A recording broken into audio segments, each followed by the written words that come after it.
So, ladies and gentlemen, I want to thank Jacob Neville for coming by the Gentleman Bastard Brigade and having a pint with us. How you doing today? I'm great, sir. I'm ready to talk some wrestling. It's one of my favorite subjects in the history of the world. Beautiful. That's what we're here to do. So, real quick, the first question I always love to ask, especially the fans, when did you become a fan? When did you first get into watching professional wrestling? Well, probably when I was about 8 or 9 years old. My late mother, she took me to my first live event where I got to see Bret Hart take on Ric Flair, and I was so close to getting the glasses that he gave out, which again it was a little bit disappointing. But that and the fact that I just saw with the larger than life characters. What I thought was, battling out in front of me, the good versus evil story. I was hooked instantly. That's beautiful. A lot of us got into watching it because of our families, because it's a family thing. Question was that at the house show where Bret beat Flair for the title? It might have been. I'm not exactly sure, but it might have been, because I remember it was Flair and Hart in the main event. So that might have been.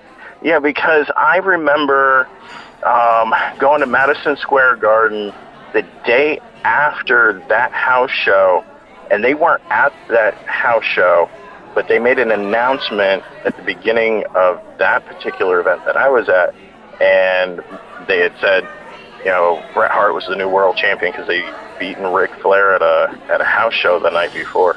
So it was in Champaign, Illinois. It's a very small town, by a lot of comparisons. But it might have been. I'll have to look that up. Yeah, that'll be cool. So when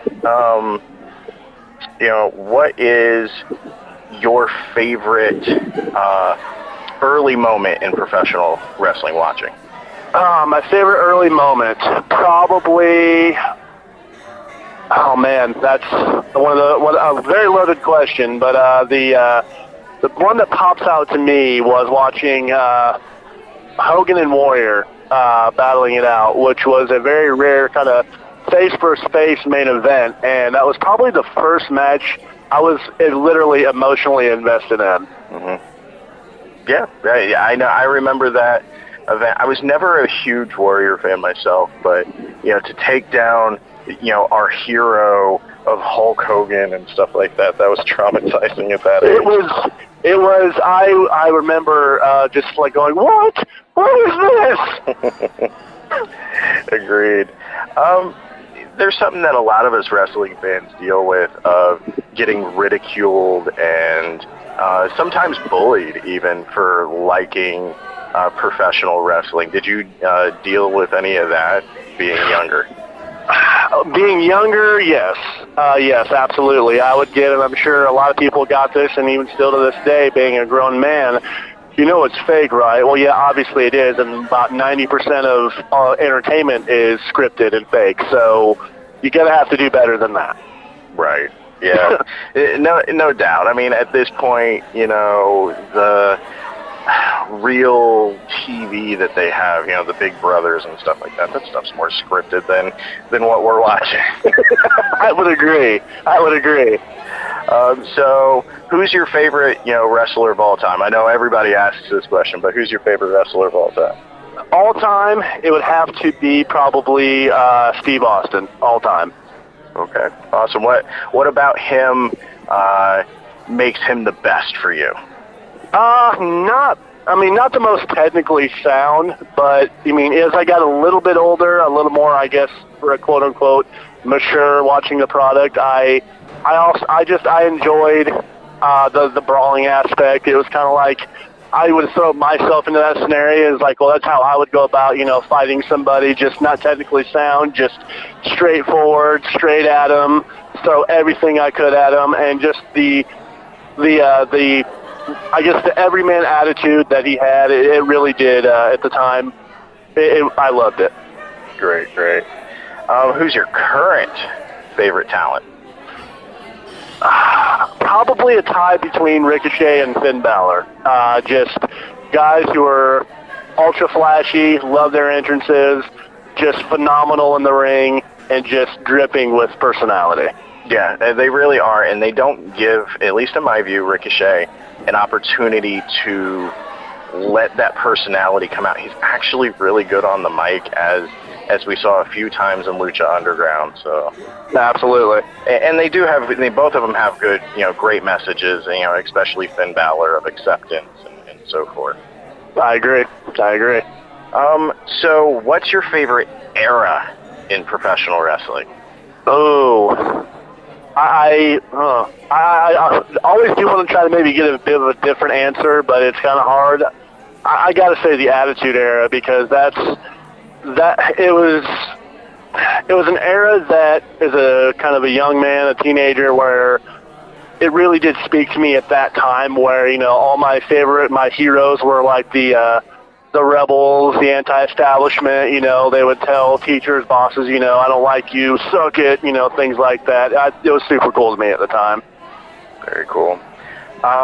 What's your philosophy in the business? Is it you prefer more of a storyline? Do you prefer more of an in-ring action? Are you an old school type? What's your philosophy? What would make a perfect wrestling show? Probably a little bit. It doesn't have to be really totally one-sided, but probably a little more in-ring as opposed to the storytelling or backstage promos, things like that. I understand that they help, and they really do. But I, for one, enjoy just two guys who are ultimate talented in the ring, can tell a story in the ring. I would lean more towards that. Very cool. So, other than WWE, what's your favorite promotion going right now? I mean, I guess the popular answer would be AEW, so I'll try to steer away from that. Outside of that, I probably would say, I do like CZW. I love some hardcore wrestling. There's some great guys who can kill it in the ring, but I do love some hardcore. Just let's beat each other with furniture. I dig it. There you go. Everybody's got their favorite kind of niche and genre.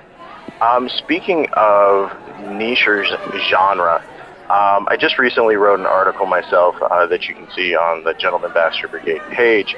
That brings up Impact Wrestling and them currently really trying to cut out a niche for themselves, as in this really adult-oriented product. Their last episode that aired had the Sandman getting waterboarded and Eddie Edwards literally biting Killer Cross's face off. So what do you feel, are they going too far, or are they really just trying to carve out a niche, almost like a B-movie type situation for themselves? Me personally, I love it. I mean, I would, part of me as a dad, I would wonder, okay, well, are kids watching? And if they are, maybe kind of try to caution them, like, hey, it's going to get a little brutal. I think it's great. I think they are carving out kind of their own little niche, their own little market. I would say if they can find just a core audience that just loves what they're doing and they run with it, I think they'll be successful. Exactly. Very cool. So give me your favorite moment of all time in wrestling. Favorite moment of all time in wrestling? Oh, man. Again, a loaded question. You're forcing me to think, and I don't like it. Probably... It may not be a more known one, but the one that pops out to me was Shawn Michaels taking on Vince McMahon, I believe, about WrestleMania 22, I think it is, where, a lot of people know Michaels is this devout, religious guy, Christian man, and they played the story where they tried to kind of lure him away from his religious beliefs back to kind of who he used to be. And they kind of played that into the story, where he just, all for like that short time, he kind of channeled the Michaels of old where he just didn't give a crap and he just did whatever he wanted and he brutalized McMahon. And I remember the moment right before the end of the match, he had him by his tank top, and I remember he yelled, "I'm going to kick your teeth straight down your throat," and like you just saw him build the anger, and he just literally like cocked and was ready to load, and probably the most vicious super kick I've ever seen, and it finished the match. Whatever, to me, that was a badass moment. There you go. I mean, that's the one thing about Sean is no matter your feelings about him, you know, some people love him, some people hate him, you know, the fact that he could just always tell a story in the ring is amazing. It was absolutely breathtaking. Him to me is probably, if you want to encompass a professional wrestler, honestly, I'd go with him. Dude has it all. There you go. All right, I just got 2 more questions for you, my friend. What's your biggest pet peeve in the business?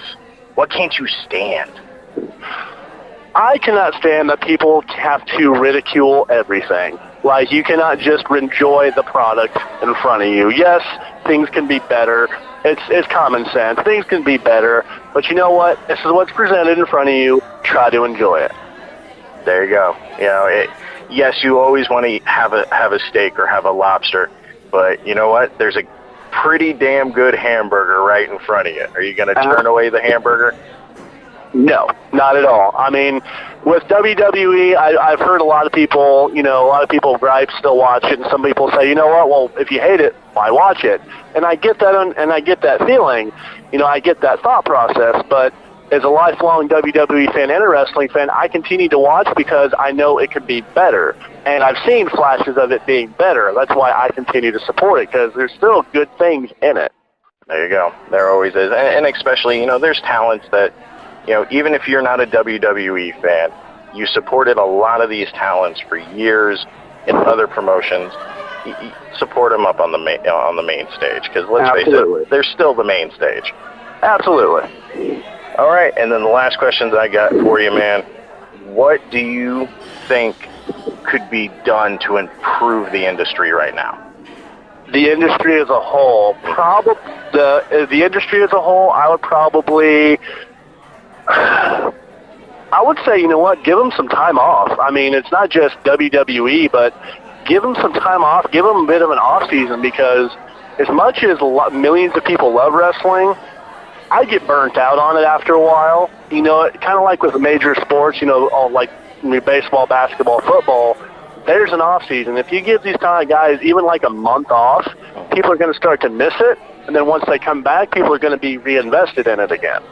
Very true. Or even, you know, do a rotation, you know, a group of the rosters on for 9 months and then off for 3, and another group's on for 9 and off for 3. You'll have overlap. You've got to, at least in the WWE, you've got a big enough roster. So absolutely, because I mean, even, you know, as fans, and even I'm sure the performers, you know, is performing as much as they do, everybody's getting burnt out. So, you know, give them a break. Give even the fans a break. It's okay, I love you, but I've seen enough of you. Go away for a bit, let me miss you, then come back, and then we can do this again. There you go. Very, very true. I think Jim Ross says that all the time, or he used to. Well, Jacob, thank you for your time. It's always great talking to a wrestling fan like yourself.